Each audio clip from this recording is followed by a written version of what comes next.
Ukrainian civilians are killing Russian soldiers with poison cakes. Remember the other day we were talking about poison? We're like, why are they not doing the poisoning? Well, here you go. And then they responded. And they're like, we will do the poisoning. Like, Lou Later had a good idea. No, we were talking about it in a way of like, we're just surprised it didn't happen more frequently. But in war, like, it goes to show you, man, people figure out ways and they'll take any advantage, and you can trust nothing and no one, and people are feisty, man. When you go into someone else's country, they'll do what it takes. Mm-hmm. At least 2 Russian soldiers were killed and dozens more were injured after Ukrainian civilians allegedly gave them poisoned cakes and alcohol near Kharkiv. According to Ukrainian intelligence officials, Ukraine's main Directorate of Intelligence posted a Facebook Saturday that 2 troops died and 28 were placed in intensive care after being fed the poison cakes in the city. Roughly 500 additional Russian soldiers were hospitalized due to heavy alcohol poisoning of an unknown origin. So, this type of story, you can imagine if it gets to Russian forces, because I presume, like, I don't know, but I presume there's all types of consumption of goods as you move in and around these towns and villages. Mm-hmm. Well, alcohol or food or whatever else. And then all of a sudden you're terrified, like, I'm touching nothing because you're not sure what has been contaminated or not. But it's also super dangerous if you're the one doing it, because what if some kid picks up the cake, like post-poisoning of it, and doesn't know, delicious cake, Will? Yeah. Sometimes you might walk past a delicious cake and you just reach for it. It could be a sticky toffee pudding and you're cake. Not even the target. That's like the Beefeater. You know about the Beefeater? No. Look it up, man. The Beefeater? Yeah, this is like medieval times. That's the guy who's got to eat. He's got to eat the beef first. He's got to eat before the king eats. Oh, yeah. If he goes down. Keep getting alcohol. Well, there's a famous alcohol by the same name. A very large ration of beef is given to them daily at the court, and they might be called beefies. Yeah, click on the Wikipedia. I could be completely wrong about this.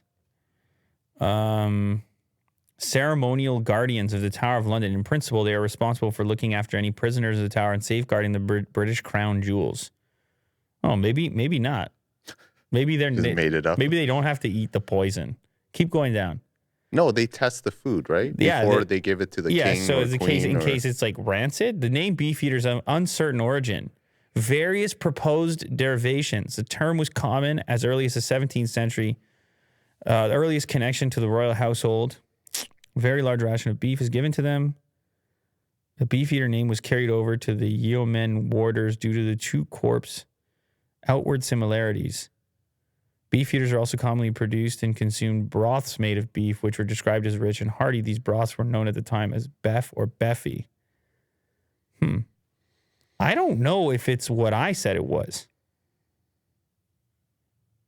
Who is this guy? You know what I mean? Like, look at the big E and R. Look at the outfit. Yeah. Damn. I know what you're talking about. But then who eats the stuff in case it's poison? Maybe the chat might know. There's got to be a name for that guy, right? Who eats who eats first in case? But then they'll have to be really fast acting poison, right? Why you got cannibalism? I don't know. Jeez, Will, get out of here, man. What are you talking about? A person who eats first in case. Oh, maybe royalty. Man. The fool? No, the fool is just I think the fool is just like the comedian, right? The cook. Maybe the cook's got to eat it first. In front. The life of a British royal. I'm sure that there's somebody that has to do it, but I don't know who. Yeah.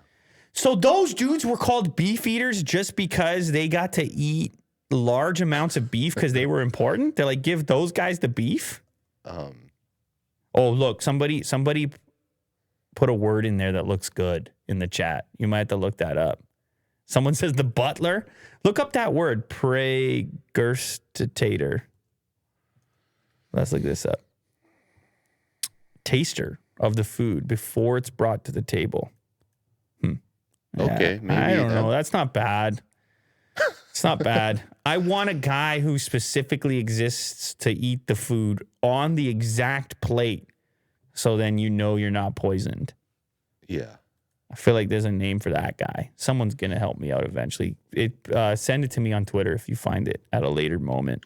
So I would imagine that in this case, the Ukrainians probably would have distributed the food. Maybe be like, oh, you're a bit famished. Somebody Here's says some somebody cake says and whipping vodka." boy.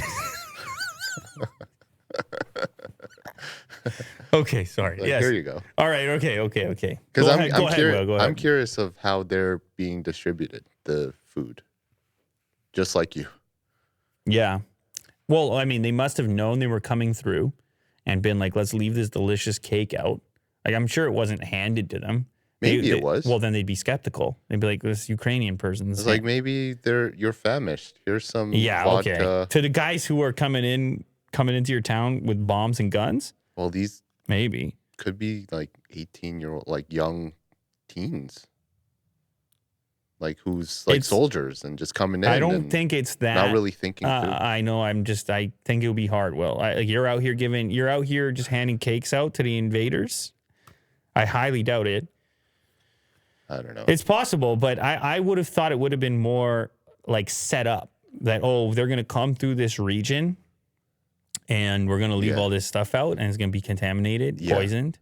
Yeah, that's most likely the case. But, that's really unfortunate. The alcohol poisoning, well, it's obviously a bad way to go. But hey, man, people, like, here's the thing, Will. Like I said, when you go into a place, if people don't want you there, they'll find all types of way to let you know. Mm-hmm. All types of ways, whatever to survive. There's plenty of historical evidence that this goes on. It's one thing to go in and start bombing places, shooting people, things like this. Mm. It's another thing to occupy a place, to stay and pin people down and have them want to be there. And there's evidence of this from all types of history, where this has been a very difficult thing to do, and there's all types of damage that can come from it. Yeah.